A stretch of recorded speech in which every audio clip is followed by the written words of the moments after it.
The number is 44. That is the percentage of Americans that cannot afford an $1,000 expense without going into debt. I used to be one of these people, so I understand how scary and fragile money can seem like during this stage. And if you're one of those people right now, it's okay. It doesn't mean you're hopeless, and it doesn't mean you're gonna be broke forever. But you need to take action. And I guarantee if you watch this video to the end and follow all the steps I'm finna give you, you will not be broke for much longer. We all been in that place in life where money just seems like it's on the short side, especially in our late teens and early to mid 20s. And it's frustrating because you wasn't taught money management in school. Your parents probably tried to teach you all they could, but in reality, they probably taught you the bare minimum. And that's why it's so frustrating, because you just simply don't know where to start. Money is not one of those things we talk about out loud, so we're so afraid of being judged by others that we don't realize that most people that we know are in the same financial position that we're in. I'm here today to break that stigma. I'm gonna be giving you my simple 5-step process that helped me go from a kid with a negative next to his bank balance to the guy you see today with a 5-figure net worth, a house at 21, and a Lexus at 23. Oh my God, that sounded so bad bragging on myself like that, but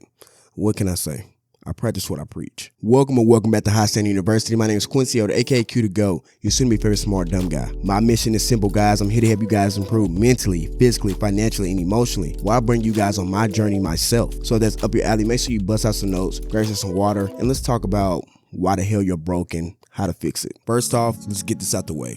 Let's go over expectations. Zoom in on me, bro. This is not a get rich overnight type of thing. These steps that I'm finna give you today are foundational pieces that you need to set before you start building your house. Depending on your situation, these steps might take you a couple months, or they may take a whole year. If that sounds good to you, you have nothing to worry about. But for those of you that are on the fence, let's make a deal. Give yourself 6 months to try out this plan. 6 months. That's all I'm asking for. If you don't feel more financially confident in 6 months than you do right now, you can unsubscribe, dislike this video, and tell everybody you know I eat ass. I mean, shit. Deal? Deal. Okay. Let's go. Number 2 is there will be sacrifices. You will have to sacrifice certain things in the beginning if you want this plan to work. Those sacrifices look different for everybody. If you're a party guy, you won't be able to go out as much. You might have to cancel all your streaming platforms and pirate every goddamn thing. Not legal advice. Or you might have to sacrifice time with that one friend that always seems to make you spend triple digits every time you go out. Like, damn, bro. How the hell did I just spend $305 at Ross Dress for Less? What the fuck are we doing? But I promise you, the feeling of being stress-free about your finances will make you feel more happy than any drink your favorite bar can give you. Now, let's get into what you've been waiting for. Step 1 is to look at your damn finances. How much money do you have in your accounts? How much debt do you have? What is your credit score? I want you to write these numbers down and put them somewhere where you can see them every day. Whether that's a sticky note on your mirror, or a blank canvas on your wall, or just on a dry erase board. Just make sure it's somewhere that you can see it every day. I want you to do this because even though in my early days of doing this, I wasn't a big seeing is believing type of guy, I've done a lot of evolving over the years, and I am a true proponent of seeing is believing. Whether it's a goal that you want to achieve or a number you want to improve on, seeing that number every day will keep you on track on days where you normally will let your goals slip. Step 2 is to create your budget, and this is a hefty section, so make sure that your notes are out. A budget is the foundation for financial stability. It shows you exactly where your money's going, it helps you prioritize your goals and your needs, and it shows you exactly what you're spending. Just start off by simply getting out a piece of blank paper and drawing a T-chart. At the top on the left, I want you to write income, and at the top right, I want you to write expenses. In the left column, I simply want you to write your monthly post-tax income. Whether you get paid every week or bi-weekly, take the last 3 months worth of pay stubs and average them out. This should get you your average monthly post-tax income. And then on the right column, I want you to write down all your monthly expenses. I want you to separate them into 2 categories: needed expenses and unneeded expenses. Needed expenses are things like food, shelter, transportation, phone bill, Wi-Fi, etc. And unneeded expenses are basically everything that doesn't fit into the needed category. Duh. If you get paid bi-weekly, then take these numbers and divide them by 2. If you get paid every week, take these numbers and divide them by 4. These numbers are not only going to show you what your average paycheck is, it's also going to show you how much you spend on average and expenses during a pay period. Use these numbers to automate your paycheck to make your life easier. If you'd like me to go more in detail about the automating process for your finances, comment, like, share, blow this video up, and I'll get going on that ASAP. you have my word. Ideally, you do not want your expenses to exceed 70% of your income. So if you're making $2,000 a month, you don't want your expenses to exceed $1,400 a month. And yes, I know, Quincy, no one's only making $2,000 a month and no one's expenses are only $1,400 a month. Dude, I'm using easy math. Get off my dick. But seriously, if you're over that 70% threshold, begin the process of getting rid of all expenses that aren't needed. I know your favorite show might be on Hulu and it might be hard to cancel that subscription. I don't give a fuck. Do it, because the reality is you're broke right now. And I'm pretty sure you have a family member or a friend that has an account that you can use. But you using that money for fun when you have no savings, no investments, and hella debt